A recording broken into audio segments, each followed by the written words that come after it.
যীশু খ্রিস্টের নামে সবাইকে অভিনন্দন জানাই। আজকে আমাদের এই বিশেষ উদ্দেশ্য নিয়ে এখানে একত্রিত হওয়া, যে অনেক দিন যাবত আপনারা অনেক বিষয় জানতে পেরেছেন, অনেক আলোচনার মধ্য দিয়ে, অনেক ভিডিওর মধ্য দিয়ে, এবং আপনারা ধৈর্য ধরে আরো জানার চেষ্টা করছেন, আরো অন্তিম পর্যায়ে অর্থাৎ সেই মূল উদ্দেশ্যে, মূল অংশে প্রবেশ করার চেষ্টা করছেন, যে বাইবেলের এবং শাস্ত্রের এবং সত্যের সেই গভীর তত্ত্ব, গভীর অংশে আপনারা প্রবেশ করার চেষ্টা করছেন। তাই আপনাদেরকে স্বাগত জানাই, আপনাদেরকে ধন্যবাদ জানাই। যেমন আমরা জানি যে আদম হওয়া এদেন বাগানে সেই সৎ জ্ঞানদায়ক বৃক্ষের ফল যখনই খেলো তাদের অন্যায় অপরাধ হয়ে গেল, সেই বাইবেল তা বলছে।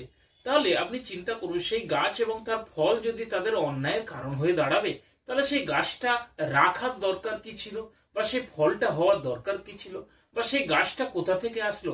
প্রকৃতপক্ষে সেই যিনি ঈশ্বর, যিনি সত্যময় ঈশ্বর, তিনি কি এইরকম গাছ রাখতে পারে বলে আপনার মনে হয়? তা এর উত্তর অজানা রয়ে গেছে।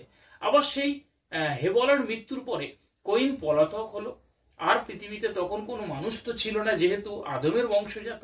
তারপরে কি হলো? সে কইন চলে গেল, তারপরে দেখা গেল পূর্ব দিকে সেই নদ দেশে গিয়ে বাস করলো, সেখানে সে স্ত্রী পেল এবং তারা সে বংশ উৎপন্ন করলো। সে স্ত্রী পেল কোথায়? সেই মানুষ সে পেল কোথায় যাকে সে বিবাহ করলো?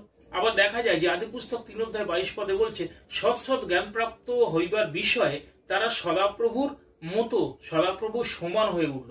তাহলে কি তারা সেই গাছের ফল খেতে সদাপ্রভুর মতো জ্ঞানে সমান হয়ে গেছিল, তার সমপর্যায় হয়ে গেছিল? এটা কি সম্ভব? তাহলে এরকম হলো কি করে? এর তত্ত্ব রহস্য আমাদের কাছে অজানা রয়ে গেছে। আবার দেখা যায় যে লুসিফারকে স্বর্গ থেকে ফেলে দেওয়া হয়েছিল, এটা সব খ্রিস্ট বিশ্বাসীর কাছে এটাই জানা রয়েছে। কিন্তু আপনি চিন্তা করুন তো, স্বর্গ কি এরকম সুরক্ষিত জায়গা নয় যেখানে গর্ব অহংকার প্রবেশ করতে পারে? তাহলে লুসিফার স্বর্গে ছিল, সেখানে গর্ব কি করে ঢুকবে? তাহলে কি সেখানেও পাপ হওয়ার সম্ভাবনা থাকে? তাহলে তাকে কি স্বর্গ বলা চলে? তাহলে লুসিফার ছিলটা কোথায়? এর উত্তর আমাদের কাছে অজানা রয়ে গেছে। আরো অনেক কঠিন প্রশ্নের উত্তর আমরা জানি না, যা বাইবেলে এবং অন্যান্য শাস্ত্রে রয়েছে।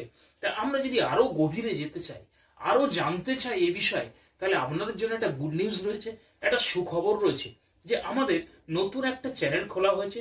তাতে সেই মহাসত্যের গভীর তত্ত্ব, রহস্য সেগুলোই দেয়া হয়।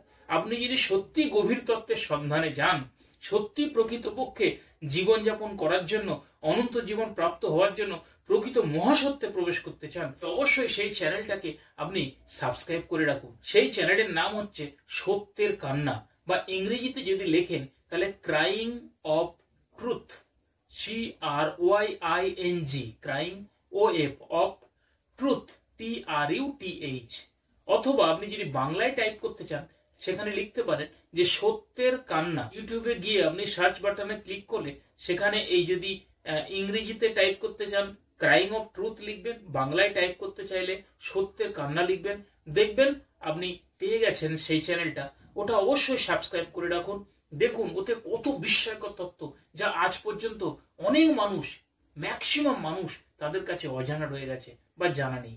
তাই প্রকৃত যদি আপনি সত্যি জানতে চান, সত্যি অনুসন্ধানকারী হন, আমি আপনাকে সাজেস্ট করব যে এই চ্যানেলটা অবশ্যই আপনার সঙ্গে রাখুন। আর সদা সর্বদা প্রত্যেক সপ্তাহে আপনি এই চ্যানেলের আলোচনা বা ভিডিও আপনি দেখতে থাকুন। দেখবেন কত কি জানতে পেরেছেন। এক বছরের মধ্যে আপনার জ্ঞান কত বেড়ে গেছে সেই সত্য সম্বন্ধে, বাইবেল সম্বন্ধে, ঈশ্বর সম্বন্ধে। তাই আশা করব যে আপনারা জয়যুক্ত হন এবং ঈশ্বরের সান্নিধ্য লাভ করুন, অনন্ত জীবনের অধিকারী হন। ধন্যবাদ।